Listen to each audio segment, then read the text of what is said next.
Hebrews chapter 11. Now faith is confidence in what we hope for and assurance about what we do not see. This is what the ancients were commended for. By faith, we understand that the universe was formed at God's command, so that what is seen was not made out of what was visible. By faith, Abel brought God a better offering than Cain did. By faith, he was commended as righteous when God spoke well of his offerings, and by faith, Abel still speaks, even though he is dead. By faith, Enoch was taken from this life so that he did not experience death. He could not be found because God had taken him away. For before he was taken, he was commended as one who pleased God. And without faith, it is impossible to please God, because anyone who comes to him must believe that he exists and that he rewards those who earnestly seek him. By faith, Noah, when warned about things not yet seen, in holy fear built an ark to save his family. By his faith, he condemned the world and became heir of the righteousness that is in keeping with faith. By faith, Abraham, when called to go to a place he would later receive as his inheritance, obeyed and went, even though he did not know where he was going. By faith he made his home in the promised land like a stranger in a foreign country. He lived in tents, as did Isaac and Jacob, who were heirs with him of the same promise. For he was looking forward to the city with foundations, whose architect and builder is God.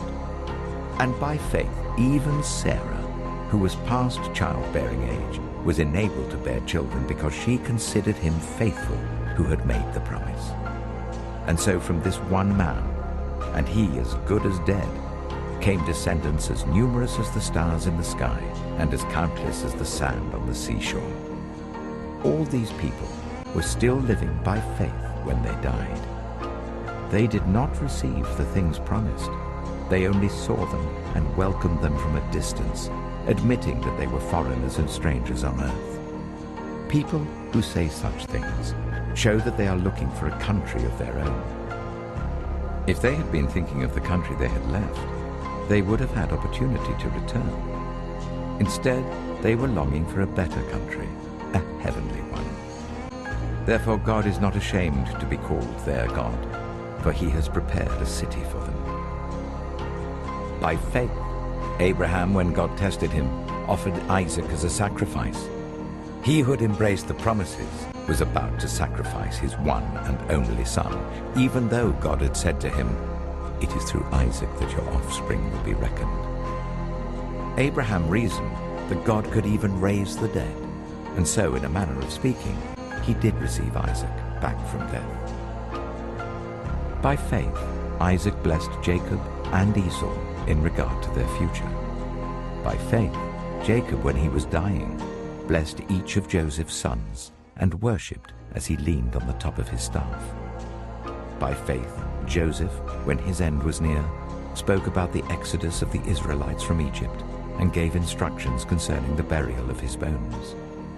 By faith, Moses' parents hid him for 3 months after he was born, because they saw he was no ordinary child and they were not afraid of the king's edict. By faith, Moses, when he had grown up, refused to be known as the son of Pharaoh's daughter. He chose to be ill-treated along with the people of God, rather than to enjoy the fleeting pleasures of sin. He regarded disgrace for the sake of Christ as of greater value than the treasures of Egypt, because he was looking ahead to his reward. By faith he left Egypt, not fearing the king's anger. He persevered because he saw him who is invisible. By faith he kept the Passover and the application of blood, so that the destroyer of the firstborn would not touch the firstborn of Israel. By faith the people passed through the Red Sea as on dry land, but when the Egyptians tried to do so, they were drowned. By faith the walls of Jericho fell after the army had marched round them for 7 days. By faith the prostitute Rahab, because she welcomed the spies, was not killed with those who were disobedient. And what more shall I say? I do not have time to tell about Gideon, Barak, Samson, and Jephthah, about David and Samuel and the prophets, who through faith conquered kingdoms, administered justice, and gained what was promised, who shut the mouths of lions, quenched the fury of the flames, and escaped the edge of the sword, whose weakness was turned to strength, and who became powerful in battle and routed foreign armies. Women received back their dead, raised to life again. There were others who were tortured, refusing to be released, so that they might gain an even better resurrection. Some faced jeers and flogging, and even chains and imprisonment. They were put to death by stoning. They were sawn in two. They were killed by the sword. They went about in sheepskins and goatskins, destitute, persecuted and ill-treated. The world was not worthy of them. They wandered in deserts and mountains, living in caves and in holes in the ground. These were all commended for their faith, yet none of them received what had been promised, since God had planned something better for us, so that only together with us would they be made perfect. Hebrews chapter 12.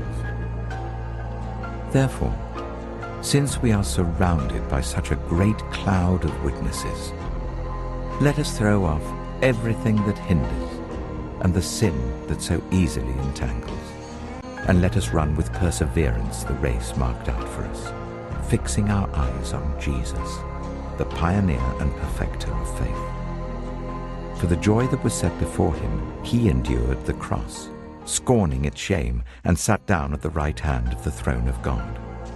Consider him who endured such opposition from sinners, so that you will not grow weary and lose heart. In your struggle against sin, you have not yet resisted to the point of shedding your blood. And have you completely forgotten this word of encouragement that addresses you as a father addresses his son? It says, "My son, do not make light of the Lord's discipline, and do not lose heart when he rebukes you. Because the Lord disciplines the one he loves, and he chastens everyone he accepts as his son." Endure hardship as discipline. God is treating you as his children. For what children are not disciplined by their father? If you are not disciplined, and everyone undergoes discipline, then you are not legitimate, not true sons and daughters at all. Moreover, we have all had human fathers who disciplined us, and we respected them for it. How much more should we submit to the Father of spirits and live? They disciplined us for a little while as they thought best, but God disciplines us for our good, in order that we may share in his holiness. No discipline seems pleasant at the time, but painful. Later on, however, it produces a harvest of righteousness and peace for those who have been trained by it. Therefore, strengthen your feeble arms and weak knees. Make level paths for your feet, so that the lame may not be disabled, but rather healed. Make every effort to live in peace with everyone and to be holy.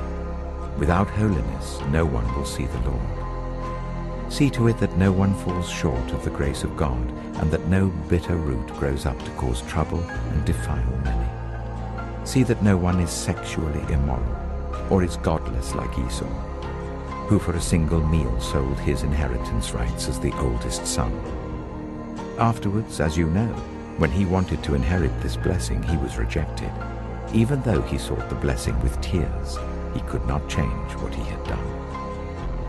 You have not come to a mountain that can be touched and that is burning with fire, to darkness, gloom, and storm, to a trumpet blast, or to such a voice speaking words that those who heard it begged that no further word be spoken to them, because they could not bear what was commanded. If even an animal touches the mountain, it must be stoned to death. The sight was so terrifying that Moses said, "I am trembling with fear." But you have come to Mount Zion, to the city of the living God, the heavenly Jerusalem. You have come to thousands upon thousands of angels in joyful assembly, to the church of the firstborn, whose names are written in heaven. You have come to God, the judge of all, to the spirits of the righteous made perfect, to Jesus, the mediator of a new covenant, and to the sprinkled blood that speaks a better word than the blood of Abel.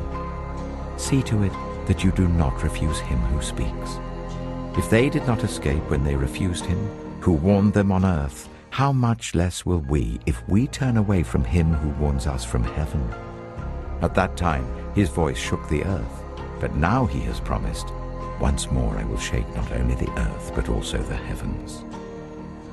The words, once more, indicate the removing of what can be shaken, that is, created things, so that what cannot be shaken may remain.